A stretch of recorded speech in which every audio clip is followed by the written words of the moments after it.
Hello everyone. Welcome back to Spoken English Academy. I'm so happy to have you here today. As you listen to this podcast, you'll be practicing your English and, at the same time, exploring something deeply important: self-care and mental health. In today's world, our lives are so busy and full of responsibilities, it's easy to overlook the time we need to care for ourselves. We're often so focused on doing things for others or achieving our goals that we forget to check in with ourselves. But self-care and mental health are the foundation of a fulfilling life. In this story, we'll talk about what self-care means, why mental health matters, and how taking care of both can change your life. Let's get started. When Sarah was a young girl, she dreamed of helping others. Growing up, she watched her mother work tirelessly, taking care of her family and managing her job, barely resting. Sarah admired her mother's strength, but also noticed that her mother seemed tired most of the time. As Sarah grew older, she realized her mother's exhaustion wasn't just physical, it was emotional too. Yet, her mother rarely took time for herself. One day, Sarah read a quote that stuck with her. "You can't pour from an empty cup." She thought about what that really meant. It was simple. If you keep giving and giving without refilling your energy, there will come a time when there's nothing left to give. Sarah wondered if there was a way to keep helping others while also taking care of herself.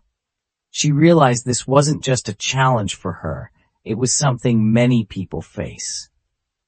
In her 20s, Sarah found herself working a demanding job, just like her mother. She loved her work, but soon felt the toll it was taking on her. She had less time for her friends, her hobbies, and even her health. She was tired, stressed, and often felt overwhelmed. One night, after a particularly long day, she decided to make a change. She wanted to learn how to take care of herself, both physically and mentally, so she could continue doing the things she loved without burning out. This is where Sarah's journey towards self-care and mental health truly began. She didn't know much about self-care at the start, but she decided to approach it with an open mind. She realized that self-care isn't selfish, it's essential. If she wanted to help others and achieve her dreams, she had to prioritize her well-being too. Sarah began with small changes. She started by setting aside a few minutes each day, just for herself.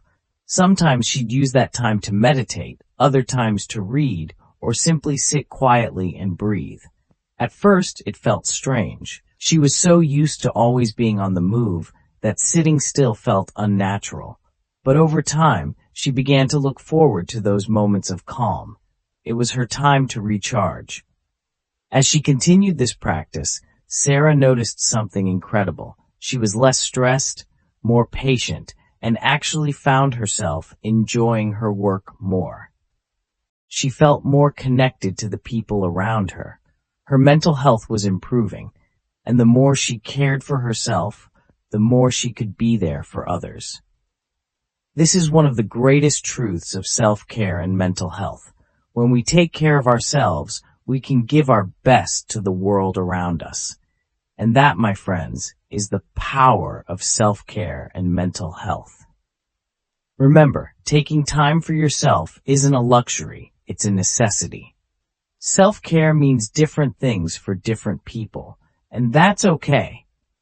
It might be a walk in the park, journaling, talking to a friend, or even learning something new. The key is to make it a priority and to do it regularly. Taking care of your mental health doesn't mean you'll never face challenges or have tough days. It means you'll have the tools and strength to handle those days a little better. Self-care is like building a safety net that will catch you when things get difficult. So as we wrap up today's session, I want to remind you, be gentle with yourself. Listen to what your mind and body need, and don't feel guilty for giving yourself that time. As you continue your English journey with us, remember that learning a language is also a form of self-care, a way to expand your mind and connect with new people. Thank you for listening, and I hope this story has inspired you to take a step toward your own self-care. If you enjoyed today's episode, please like, subscribe, and share it with someone who might need a little encouragement. Keep learning, keep growing, and remember, you're worth every moment of self-care you give yourself.